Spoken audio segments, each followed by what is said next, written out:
Assalamualaikum warahmatullahi wabarakatuh. Saya Muhammad Fadilah, NIM 20041440116 dari kelas manajemen 20A1.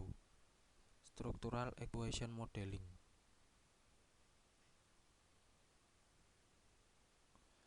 Yang pertama, basic concept. SEM atau Structural Equation Modeling adalah suatu teknik statistik yang mampu menganalisis pola hubungan antara variabel laten dan variabel indikatornya, variabel laten yang satu dengan lainnya, serta kesalahan pengukuran secara bersamaan. Di dalam SEM terdapat 3 kegiatan secara bersamaan, yaitu uji validitas dan reliabilitas instrumen atau confirmatory factor analysis.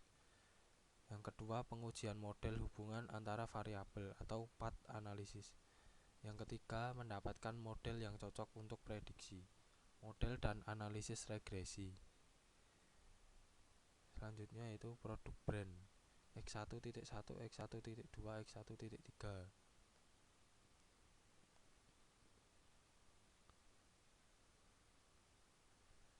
Corporate brand X2.1, X2.2, X2.3.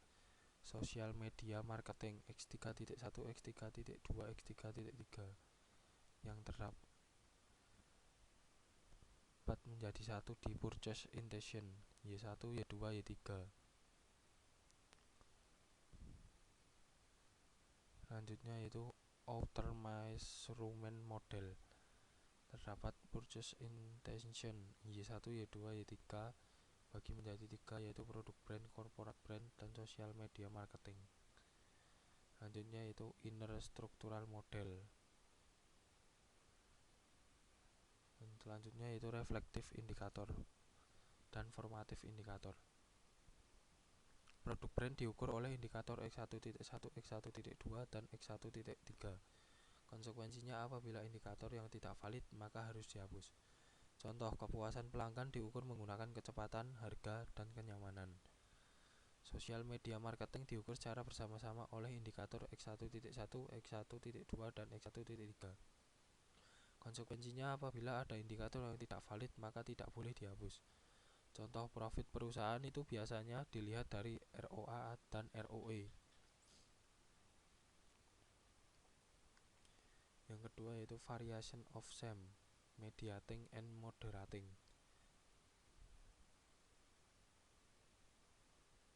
Ini bisa dilihat purchase intention bagi menjadi 3, produk brand, corporate brand, social media marketing. Mediating intervening model.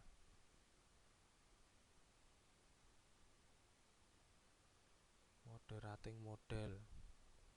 Itu seperti ini. Yang ketiga, model analysis, outer measurement and inner structural.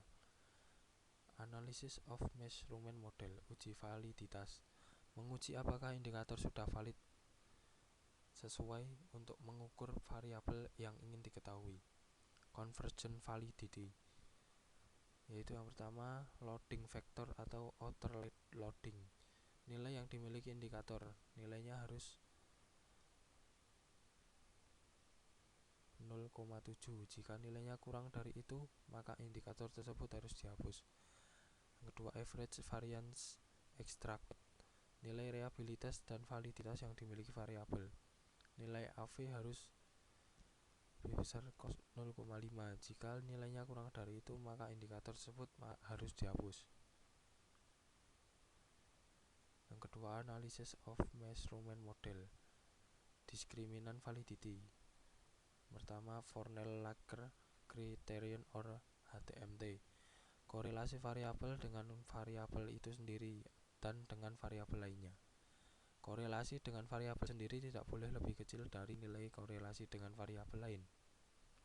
Yang kedua yaitu cross-loading, korelasi indikator dengan variabel. Nilai indikator A untuk variabel A harus lebih besar dari nilai indikator A untuk variabel lain. Jika ada yang lebih, hapus indikatornya. Yang ketiga, analysis of measurement model, uji reliabilitas. Indikator dikatakan reliable atau handal jika nilainya konsisten dari waktu ke waktu. Yang pertama, composite reliability.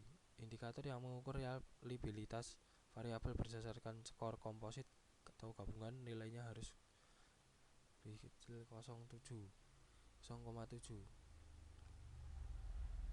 Yang kedua, Cron-Betz alpha. Indikator yang mengukur reliabilitas variabel berdasarkan koefisien alpha nilainya harus lebih kecil 0,6. Analysis of inner model R-squared merupakan angka yang berkisar antara 0 sampai 1 yang mengindikasikan besarnya kombinasi variabel independen secara bersama-sama mempengaruhi nilai variabel dependen. Tidak boleh lebih kecil 0,8. Jika lebih besar daripada itu, maka terdapat multikolinearitas. PET koefisien jalur regresi menunjukkan arah hubungan variabel positif atau negatif. T-statistik dan p-value. Bootstrapping method menunjukkan tingkat signifikansi nilai PET koefisien. Nilai T-statistik harus minus 1,96 atau besar 1,96 dengan nilai p-value 0,05.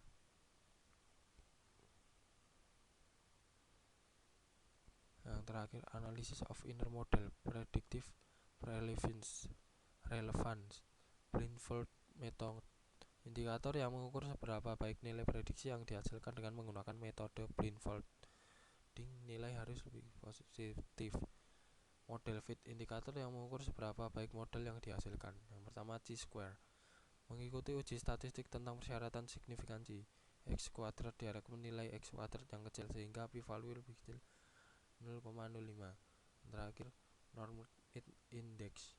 Nilai berkisar antara 0 sampai 1. Nilai semakin mendekati 1 semakin baik. NFI 0,9 adalah good fit, sedangkan 0,08 NFI 0,90 termasuk marginal fit. NFI dikali 100% menunjukkan sudah berapa persen fit. Sekian dari saya, kurang lebihnya mohon maaf. Wassalamualaikum warahmatullahi wabarakatuh.